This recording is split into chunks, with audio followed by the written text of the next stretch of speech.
May I come in? Yes, come. Good morning, sir. Good morning, Ishita. Good morning, Have sir. a seat. Thank you, sir.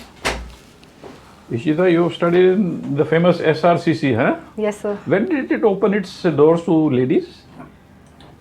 Sir, it was around 1940s, if I'm not wrong. 1940s? Yes, sir. Acha, acha. College started in 1927. Okay. After, I think, 2 decades, it opened its doors to the girls. Okay. And is it named after Lord Rama, our Hindu god, or somebody else? No, sir. It's named after Lala Shri Ram. Okay. He was a visionary industrialist, Okay. and he wanted to put forth his ideas of vocational learning and education. What was his corporate world company known as? He was the head of some company, no? He set up a company? Sir, I know about Yeah. the Shri Ram group in general, but Okay. No problem. Ishita, you know, Delhi University has started this common entrance test. yes, sir. Why did they start it? So during my years also, we used to take admission through our board exams marks, and there are different board exams in different states. So there was no parity in terms of admission, and different cutoffs had to be announced. So to set a level playing field for all the students, a common university entrance test was designed. What are the drawbacks of this system? So there are certain drawbacks. In the first year, we had seen that the number of female applicants had significantly gone down by around 30%. Secondly, sir, this is also pushing the coaching industry and the habit of taking coaching institutions, which can again reduce the level playing field for students from economically weaker sections. Do you think that the lady applicants going down was because of CUT? Sir, the analysis is yet to be done, but this was the information that I had first seen, and I was wondering about it. What is the position this year? Sir, it has come back up again by 15-20%, not entirely. That would not be that could not be a reason, frankly. I don't think ladies will be afraid of appearing in CUT. Okay. Now tell me, if you are made the district magistrate of Noida district, Yes, sir. what steps will you take to improve the environment of that area? You know, there's a lot of problem now, you know, air pollution and then industrial pollution, etc. Kya karoge aap? So the first thing one must do is to do the appropriation. What are the sources of our pollution? For example, a lot of pollution in the NCR region is because of vehicular emissions. Secondly, it's because of so the construction and the dust that comes from it. So once these sources are defined, I think the recent push for electric vehicles is a step in the right direction. Strengthening our public transport, like the NMRC metro system, is another step. The electric buses, the fleet can also be increased and increase our budget towards it.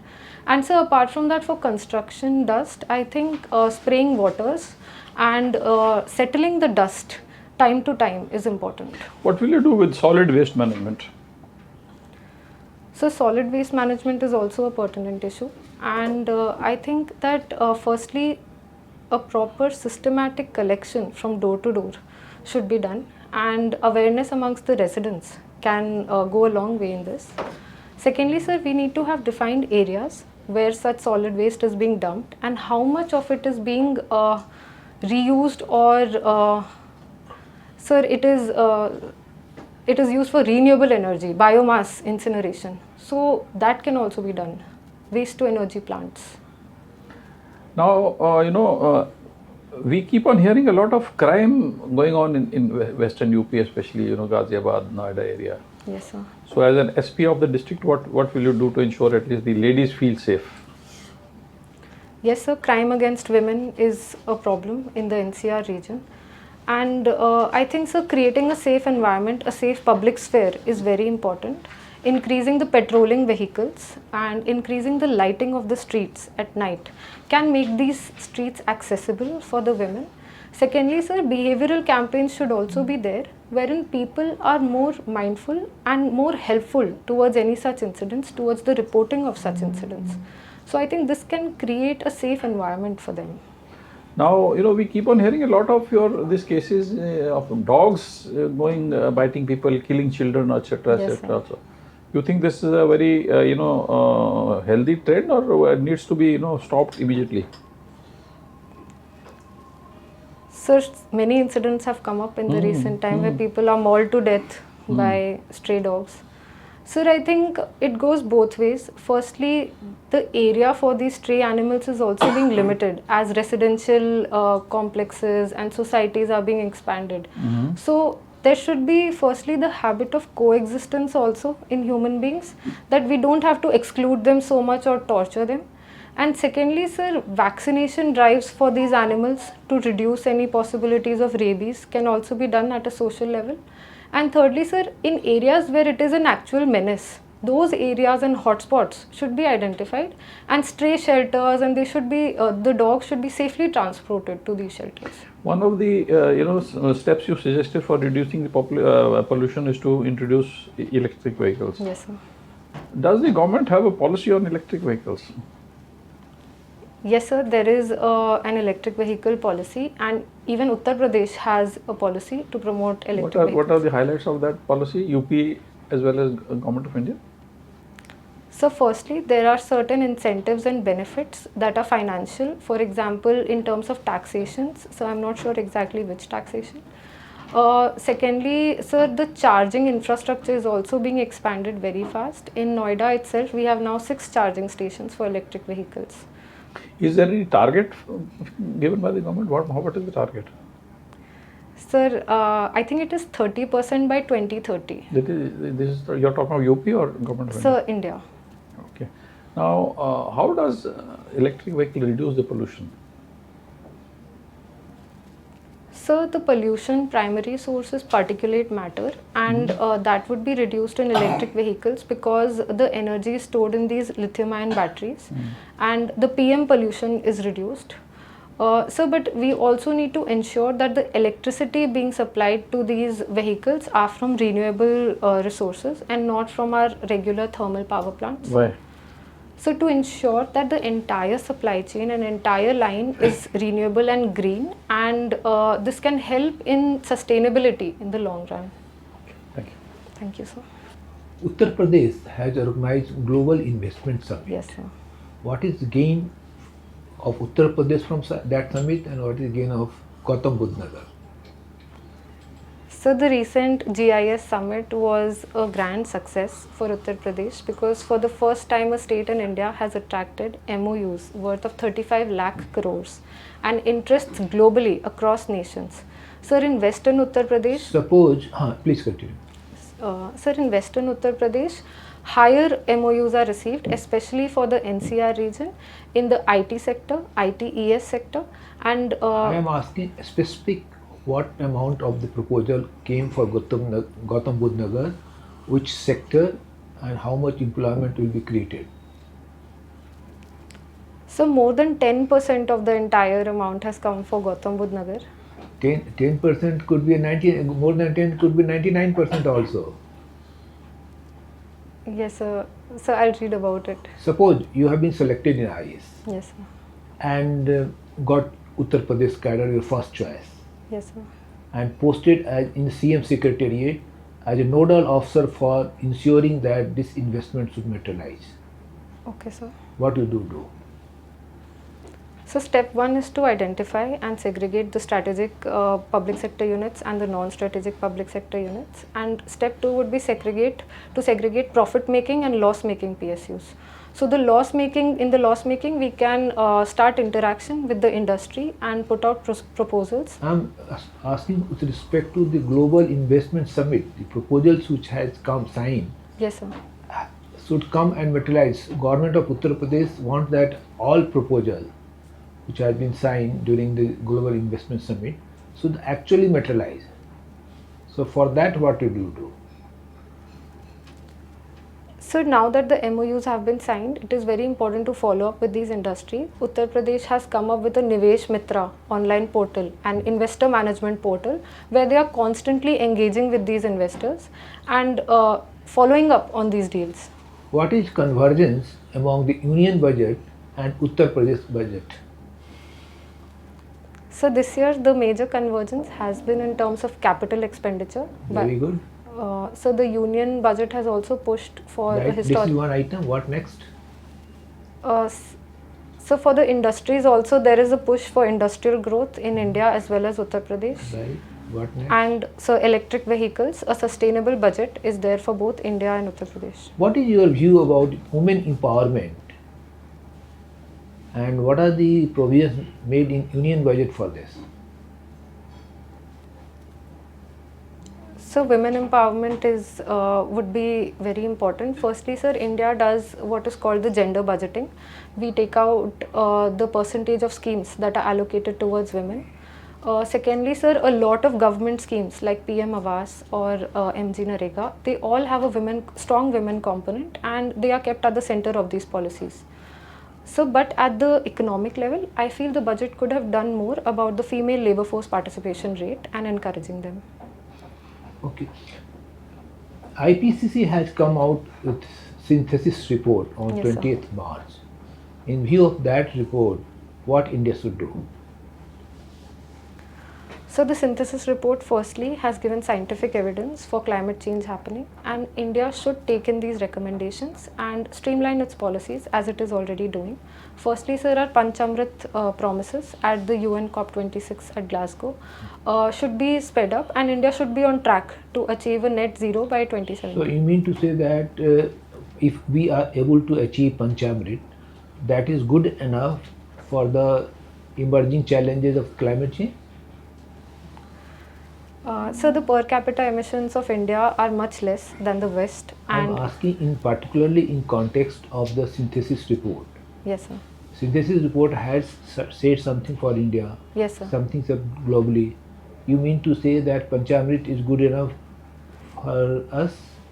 So Panchamrit will be good enough to achieve and limit the global warming to 1.5 degrees Celsius, but India can do more to limit this, and by the end of 2100. What India should do as president of G20 to ensure to address the challenges of climate change?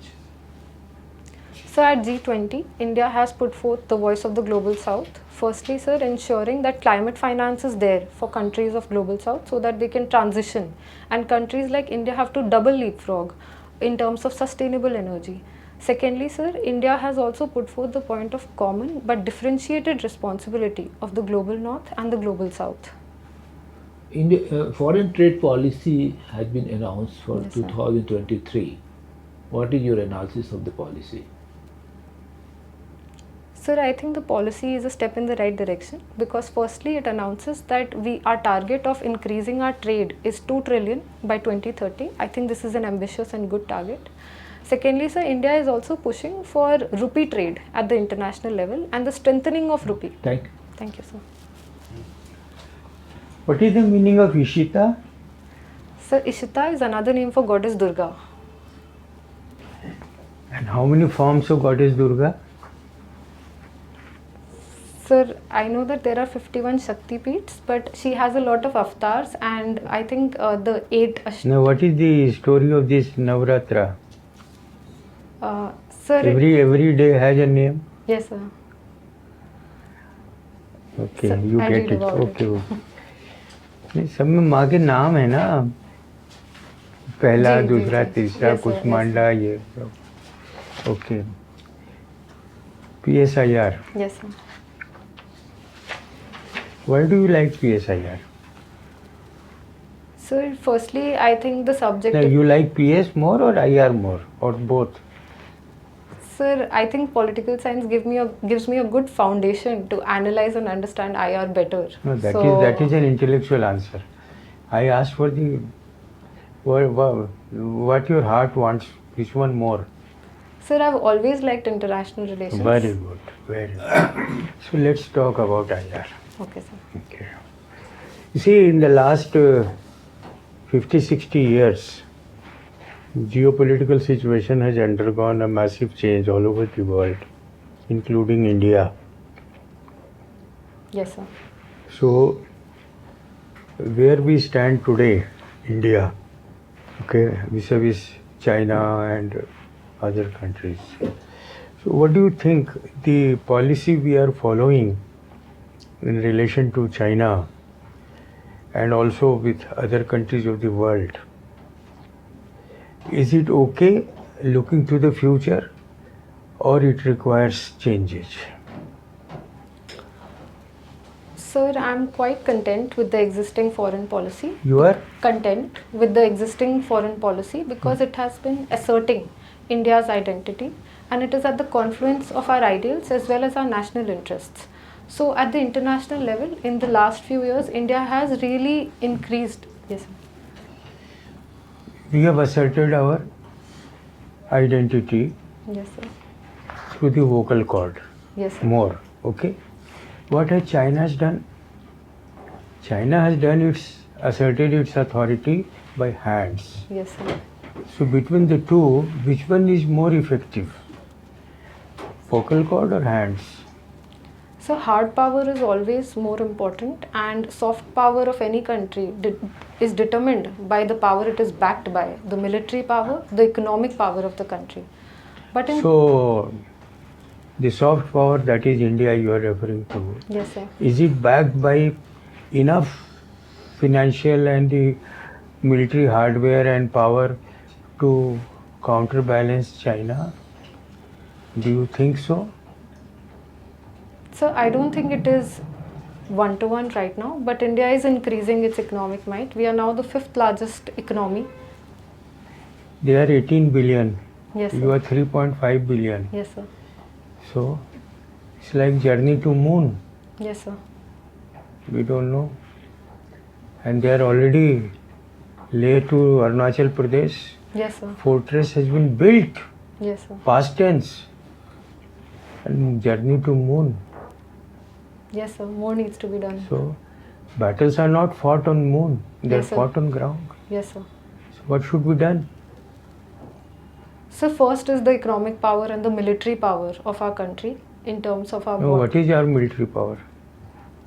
Sir, China's budget is at least 3 times more than ours for military. So No. 230 billion. And how much is ours? So I'll read 30 about billion. Okay. 30 billion. 230 billion. कितना time हो गया? Yes, sir. 7.5 times. So So I think the root of it is our economic power. The day we have more. are you sure that US can take care of our strategic needs? Are you confident? Sir, I think it is good to engage with US. No, good, bad is all right. We should not depend on anyone, sir. Then what should we do? Sir, to tackle a power like China, it is very important to make a coalition of like-minded countries. Like we have the Quad, sir, and in that Japan, Australia and US have come together to support a free and open Indo-Pacific. Is there a country which also wants to join?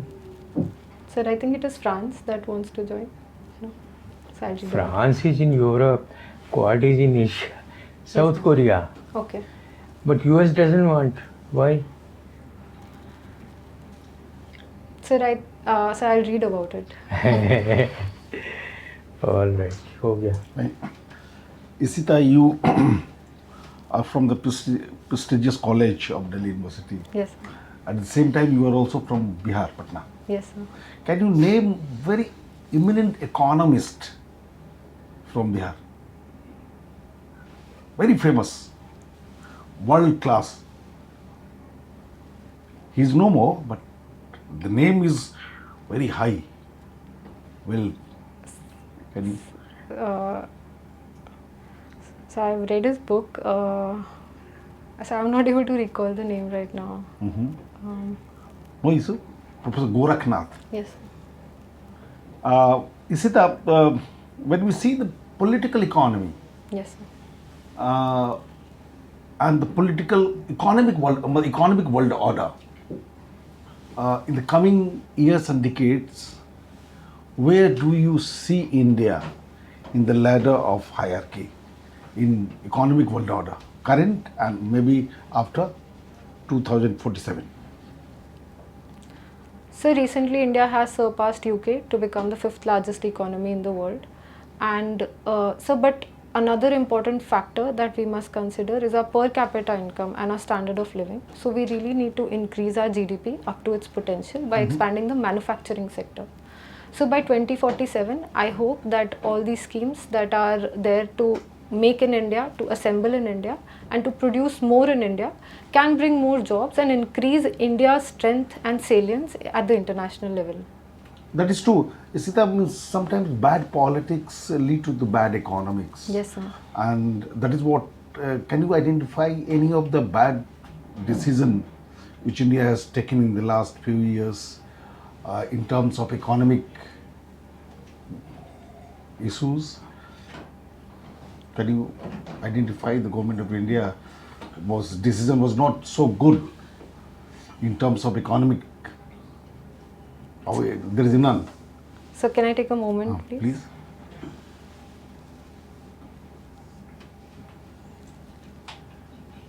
Sir, I think policy like demonetization was a knee-jerk response, and while it did lead to a lot of digitization and increase in the tax base, but at the onset it did not fulfill its very objective, that was to reduce black money. Fine. What with China we are conflicting for last many years. Yes. China is a big country, there is no doubt about it. In terms of economy, 5 times larger. In terms of military, 4 times larger. What are the major threats which China perceives from India? I'm not talking about India perceives from China. What are the major threats which China perceives from India? And that is how it has been acting. So for China to become a global power, it is very important that India does not become an economic power in Asia or South Asia region. So China keeps India distracted with the border disputes and the skirmishes. So economic power of India. Secondly, sir, in terms of democracy, the democratic values of India have a lot of soft power. So that is a threat to China and its internal domestic politics. Sir, and thirdly, in the South China Sea, India's coalition with the like-minded countries of ASEAN region and them looking at India as a net security provider is another threat to China. So these are the reasons, that is why. So do you believe that there are two routes, Chinese route and American route, which is good for India to toe the line? So for India, it would definitely be, if there is a choice, India would obviously prefer to put forth its own interests, but in this dichotomy between a Chinese or a Sino-centric world order and an American hegemony, so I think the American order of democracy and free lines of communication, especially in trade, would be more suited to India's interests. Well, the economic growth of India, there has been debate from the very beginning. How do you equate with the animals? Means when the first Prime Minister was addressing the new entrants trainee of IFS and IS officer, he asked the questions, the economic growth of India, the current economic growth of India, if you have to equate with the animal, which animal do you equate? And none of them responded as Nehruji wanted to hear. And finally came out, no, it is not tiger, it is not lion, it is elephant. Yes. But today, almost 75 years after the Nehru's words, if you have to equate with the animal of India's growth, which animal is the most suitable animal of India's growth? So I think symbolically also, since the recent cheetahs have come from Africa, I think I would name it cheetah, because India has been a bright spot in an otherwise gloomy world economy. So our rate of growth is very high, and it would be the cheetah, sir. Right. Thank you. Thank you. Thank you, sir. Ishita, just wait for a minute outside. We will call you back again, okay? Thank you, sir.